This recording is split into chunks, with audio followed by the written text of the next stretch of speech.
Welcome to day 2 of 10 day boot camp of candlestick pattern. और इस video में आपको मैं bullish marubozu bearish marubozu pattern के बारे में बताऊंगा। साथ ही साथ उनकी किस तरह से फॉर्मेशन होते हैं ये भी बताऊंगा। एंट्री और स्टॉप लॉस पॉइंट कहाँ रखना चाहिए ये भी बताऊंगा। और लास्ट में आपको 3 क्विज प्रोवाइड करूंगा जो आपकी कैंडलस्टिक पैटर्न की साइकोलॉजी समझने में काफी ज्यादा हेल्प करेगी। और अगर आपको ये पैटर्न पहले से ही पता है तो अपने आप को आप टेस्ट कर सकते हो उन क्विज को अटेम्प्ट करके कि आपको कितनी नॉलेज है। ऑल राइट, वीडियो को स्टार्ट करते हैं। और सबसे पहले बुलिस मरुबुजु पैटर्न के बारे में समझते हैं। बुलिस मरुबुजु पैटर्न की अपर शैडो लोअर शैडो नहीं होती है। बुलिस क्या, मरुबुजु पैटर्न की अपर शैडो लोअर शैडो नहीं होती है। अपर शैडो लोअर शैडो क्या होती है ये आपको मैं प्रीवियस वीडियो में बता चुका हूं। तो बुलिस मरुबुजु पैटर्न की अपर और लोअर शैडो नहीं होती है, सिर्फ इसकी रियल बॉडी होती है जो कि इसे काफी ज्यादा स्ट्रॉन्ग बुलिश पैटर्न बनाता है। तो कैंडल का ओपन पॉइंट इसका नीचे वाला पॉइंट है और ऊपर वाला इसका क्लोजिंग पॉइंट है। जो कैंडल का ओपन पॉइंट है वही कैंडल का लो है और जो इसका क्लोजिंग पॉइंट है वही इसका हाई है। तो इसकी फॉर्मेशन किस तरह से होती है ये अब आपको समझाता हूं। ये पैटर्न डाउन ट्रेंड में अपीयर होता है और जैसा कि मैंने बताया इस कैंडल की अपर शैडो लोअर शैडो नहीं होती है। अभी किस तरह से फॉर्म हुआ, पैटर्न और स्टॉक डाउन ट्रेंड में था, बेयर्स का पूरा कंट्रोल था, पर अचानक से बुल्स मार्केट में एंट्री मारते हैं और स्टॉक को ऊपर की ओर ले जाते हैं। और बुल्स इतनी जोरदार और जबरदस्त तरीके से वापसी करते हैं कि बेयर्स को इतना सा भी मौका नहीं मिलता कि वो स्टॉक को नीचे गिरा सके।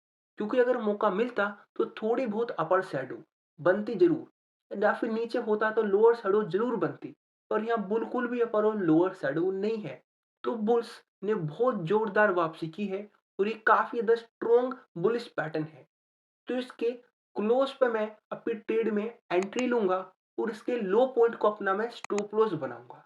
और कुछ इसी तरह बेरिस मोरुबुजु पैटर्न भी होता है।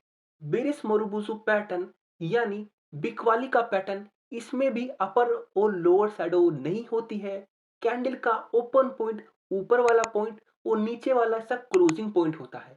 इसमें कैंडल का हाई कैंडल का ओपन पॉइंट है और कैंडल का लो कैंडल का क्लोजिंग पॉइंट है। अब ये कैंडल किस तरह से फॉर्म होता है ये आपको मैं समझाऊंगा। ये पैटर्न अप ट्रेंड में आपको मिलेगा, हमेशा अप ट्रेंड में ये अपीयर होगा। और क्योंकि इसकी अपर शैडो लोअर शैडो नहीं होती है तो इसको एक स्ट्रॉन्ग बेरिश पैटर्न बनाते हैं। क्योंकि ट्रेंड एक अप ट्रेंड में था तो सारी पावर बुल्स के कंट्रोल में थी। पर अचानक से मार्केट में बेयर्स एंट्री मारते हैं और स्टॉक को बेचना शुरू कर देते हैं। और इतनी जोरदार तरीके से बेचते हैं कि बुल्स को इतना सा भी मौका नहीं मिलता कि स्टॉक को वापस से ऊपर ले जाएं। तो इस अचानक से आए बेयर से कंट्रोल ने बुल्स को मार्केट से आउट कर दिया है और अब सारा कंट्रोल बेयर्स के हाथ में आ चुका है। ये काफी ज्यादा स्ट्रॉन्ग बेरिश पैटर्न है और इसके क्लोज पे मैं एंट्री लूंगा और इसके अपर पॉइंट को अपना मैं स्टॉप लॉस बनाऊंगा। इन केस ऑफ शॉर्टिंग, जब मैं अपने स्टॉक्स को शॉर्ट करता हूं तो उसमें हमें पहले सेल करना पड़ता है। तो इसके क्लोज पे मैं सेल करूंगा फिर एंट्री लूंगा और अपर पॉइंट मेरा स्टॉप लॉस रहेगा। और अगर आपने कहीं पीछे अपनी स्टॉक में ट्रेड ली है तो इस कैंडी के क्लोज पे आके अपनी मैं ट्रेड से एग्जिट हो जाऊंगा। दोनों पैटर्न आपको मैंने समझा दी हैं, बुलिश भी और बेरिश भी। अब बारी आती है क्विज की। तो क्विज, सबसे पहली क्विज ये आपके सामने है। ट्रेंड यहाँ पर एक डाउन ट्रेंड में आया है, एक ग्रीन कैंडल बना। अब आपको आइडेंटिफाई करना है कि ये कौन सा पैटर्न है, प्लस आपको बाय करने की सेल करना है, यानी आपका एक्शन क्या होगा। 5 सेकंड आपके पास है, उसके बाद मैं आपको इसका आंसर दूंगा।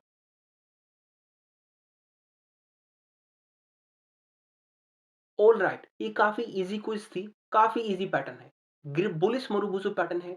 डाउन ट्रेंड में अपीयर हुआ तो सीधा एक्शन मेरा बाय का होगा और मेरा लॉन्ग का रुख होगा यहाँ से, यानी मार्केट ऊपर की तरफ जाएगी, ये मेरी एक्सपेक्टेशन रहेगी। काफी इजी पैटर्न था, सीधा सीधा ये बुलिश मोरुबुजु पैटर्न है।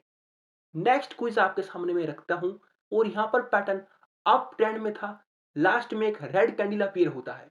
पहला कि ये कौन सा कैंडल है, दूसरा आपका क्या एक्शन होगा। अगेन 5 सेकंड आपके पास है।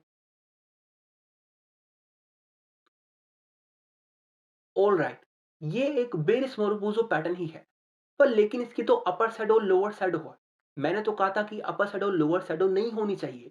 Be flexible in your trade. Be flexible in your trade यानी थोड़ी बहुत अपर शैडो लोअर शैडो चलती है। रटी रटाई चीजें मार्केट में कभी भी ना तो अप्लाई करनी चाहिए, ना ही आती हैं। ये आपका कोर्स का सिलेबस नहीं है कि आप रट्टा मार के उसे एग्जाम में लिख आओगे। तो हमेशा ऐसा नहीं होता कि बने बनाए पैटर्न मिलते हैं। बस आपको इस कैंडल की साइकोलॉजी को समझना होगा। कैंडल काफी ज्यादा गैप डाउन से ओपन हुआ, यानी शुरुआत से ही बेयर्स मार्केट में थे। थोड़ा बहुत ऊपर उठाया, बहुत थोड़ा सा ऊपर उठाया और ये इसका हाई हो गया। और इसके बाद कैंडल को बेयर्स नीचे गिरते हुए ले गए और यहां पर जाके क्लोज हो गया। तो हाई और ओपन में बहुत बड़ा अंतर नहीं है, माइनर डिफरेंस है। तो ये एक बेरिश पैटर्न है, एक बेरिश मोरुबुजो पैटर्न है। तो ये एक सेलिंग का पैटर्न है। और tip number 1, be flexible in your trade. ये पहला क्लू और पहली टिप है आपके लिए। और ऐसी बीच-बीच में टिप्स आपको मैं वीडियो के बीच में प्रोवाइड करता रहूँगा। तो वीडियो को स्किप ना करें, भले ही आप उनकी स्पीड बढ़ा सकते हैं। तो ready for the last and third quiz. ये क्विज़ आपके सामने है। अगेन 2 चीज़ें आइडेंटिफाई करनी है, पैटर्न और आपका क्या एक्शन होगा। अगेन 5 सेकंड आपके पास है।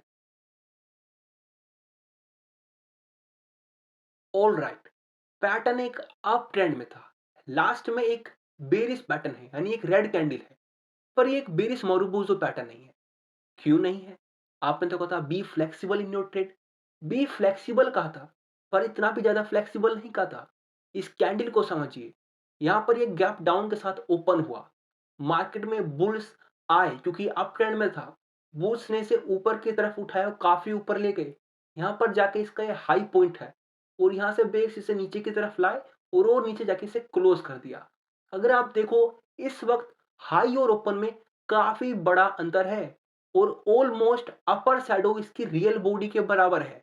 तो ये अब बेरिस मोरुबुजो पैटर्न नहीं है। इसलिए कि बेरिस पैटर्न तो है, रेड कैंडल तो है, पर मोरुबुजो पैटर्न नहीं है। तो यहां पर मेरा सीधा सेल का एक्शन नहीं होगा। मैं यहां पर वेट करूंगा एक अच्छी कंफर्मेशन के लिए, क्योंकि 50% इसकी अपर शैडो भी है। जितनी इसकी रियल बॉडी है उसकी इतनी ही अपर शैडो भी है। तो यानी बुल्स ने इसे उठाया था, मार्केट में ऊपर ले गए थे। वो अलग बात है, बेस इसे वापस से नीचे लाए।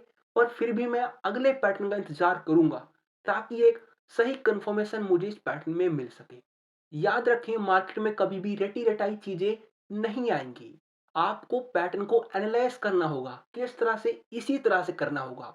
देखिए कि ओपन कहाँ है, कैसे वो अपर शैडोज की बनी होगी, लोअर शैडो किस तरह से बनी होगी, किस तरह से बुल्स ले गए, फिर किस तरह से बेस लाए और अब किसके हाथ में मार्केट है।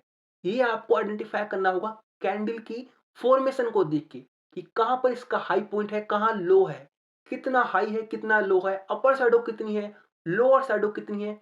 ये सब चीजें आपको आइडेंटिफाई करनी होंगी।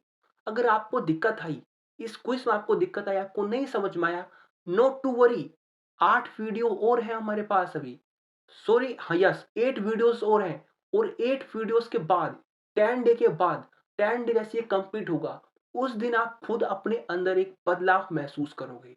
और याद रखें, अगर आपको ऐसा लगता है कि एक चार्ट पे डिफरेंट डिफरेंट कैंडलस्टिक पैटर्न बना के या फिर कोई चार्ट खरीद के उसे अगर आप दीवार पे चिपका दो और आप एक ट्रेडर बन जाओगे, ये आपकी गलतफहमी है। मार्केट काफी ज्यादा सरप्राइज चीजें प्रोवाइड करता है और काफी यूनिक है। रोज अलग अलग चीजें होती हैं। और जितनी भी क्विज में आपको मैं पैटर्न दूंगा, वो सारी मेरी रियल लाइफ ट्रेड के एग्जांपल्स हैं। कौन कौन से पैटर्न्स मेरे को देखने को मिले और कहाँ कहाँ पर मैं ट्रैप में फंसा और कहाँ कहाँ पर मेरा एक्शन सही भी हुआ, तो उनका जवाब बस मैं आपसे इन क्विज़ेस में माँगूँगा। तो ये क्विज़ काफ़ी ज़्यादा इम्पोर्टेंट रहने वाली हैं। तो वीडियो को आपको शुरू से देखना होगा, तभी आप ये क्विज़ सॉल्व कर पाओगे। आई होप आपको वीडियो अच्छी लगी होगी और पैटर्न सही से समझ में आ गया होगा। मिलते हैं अपनी नेक्स्ट वीडियो में, डे 3 वीडियो में, जिसमें आपको मैं स्पिनिंग टॉप और डोजी पैटर्न के बारे में समझाऊँगा। अगर आप चैनल पे नए हैं, तो चैनल को सब्सक्राइब करें और नोटिफिकेशन आइकन को ज़रूर दबाएँ, ताकि आपको न्यू वीडियो की नोटिफिकेशन तुरंत मिल सके। Thank you for watching this video.